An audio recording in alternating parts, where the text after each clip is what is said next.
Recent events in Iran and other countries show the frustration of women who demand equal rights and have taken to the streets. We see this struggle for equality in the media and are moved to action. But what can someone do who cares about the rights of women and the struggle for gender equality? Remembering the past and acknowledging that past is also present is the first step toward justice. Especially in Iran, it's hard to be women in Iran. We get in a lot of trouble over there, but it's not equal. It's Baha'i law is men and women is equal. 40 years ago, in the city of Shiraz, Republic of Iran, 10 young Baha'i women were executed, hung by the neck until dead, for the crimes of believing in the equality of women and for refusing to deny their belief in the oneness of humanity. These young 10 women, whose lives were extinguished in the summer of 1983, would be in their late 50s to 70s now, had they been allowed to live and serve their families and communities. Today, they are remembered and honored for their ultimate sacrifice for women's rights by those who hold dear the legacy of their lives.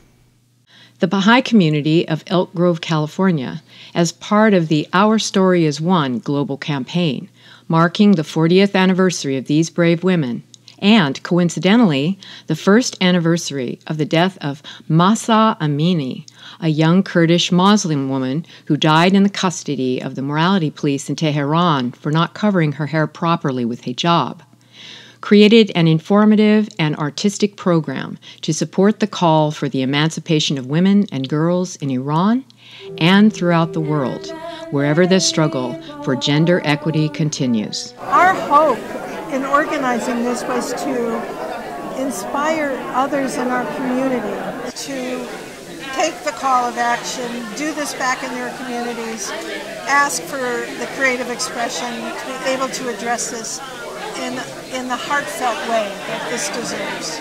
Because Baha'is are encouraged to use the arts to touch the hearts of all humanity, this event focused on visual art, music,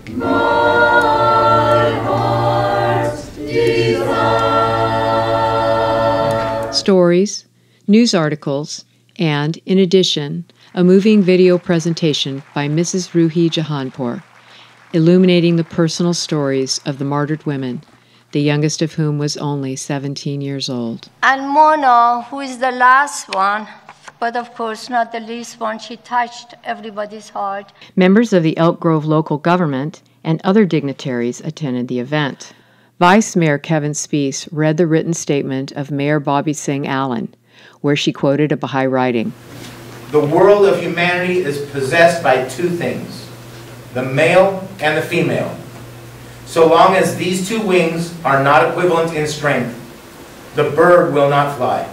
Vice Mayor Kevin Speece and a council member, Rod Brewer, addressed the gathering. For me and for many others who may be ignorant of the situation, it helps to know and understand so that our eyes are open and so that we can understand what the story is and what's behind it, and how we need to continue to do better, not just here at home, but around the world as well.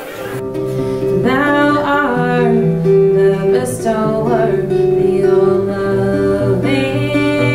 If we forget our history, we forget who we are individually, as a person who grew up in a particular culture, and collectively as a member of the human race. To honor the past is to reclaim the future, built upon the sacrifices of the past and created from a renewed commitment to right the wrongs that continue to oppress us all. What is done to one is done to us all. You're invited to join this global campaign. Our story is one. On that night in Shiraz, 10 women as one, standing up for justice and equality. What a sight as she rose in the dark of the night, like a sun for the ones who have eyes to see. What was their crime? Teaching children to love all of humanity. What if that was me? What if that was me?